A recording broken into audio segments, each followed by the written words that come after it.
இப்ப டாஸ்மாக் வேணுமா வேண்டாமா? டாஸ்மார்க்கு வந்து அதாவது உழைக்கிறவன் வந்து ரொம்ப ஆடா உழைக்கிறவன் அது சாப்பிட்டே ஆகும். அதுக்குன்னு நான் டாஸ்மார்க்கே வேணும் இல்லை. இந்த டாஸ்மார்க் விட்டு இதோட நல்ல ஒரு மக்களுக்கு எதுனா ஒரு கான்செப்ட் ஒரு நல்ல பொருளா கொடுத்தா இன்னும் நல்லா இருக்கும். கல்லு குடிப்பீங்களா? கல்லு அந்த மாதிரி கல்லு அது வந்து கலைஞர் காலத்துல கலைஞர் ஆட்சியில வந்தது. ஃபர்ஸ்ட் கல்லு கடை எல்லாம் வந்தது.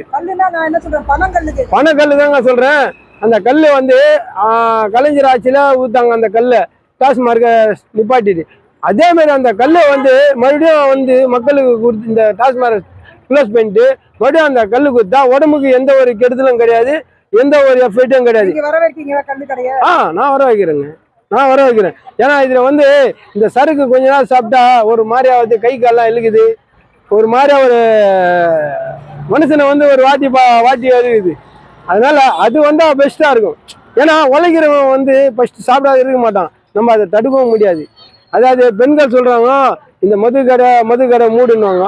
ஆனா மூடலாம். ஆனா உங்களுக்கு அது வந்து ஈஸியா இருக்கும். ஆனா கஷ்டப்பட்டு ஒரு பொட்டாசியல்ல மூட்டை தூக்கும், ஒரு 100 மூட்டை தூக்கிட்டு வரான். அவனுக்கு உடம்பு வலி அளிக்கும்.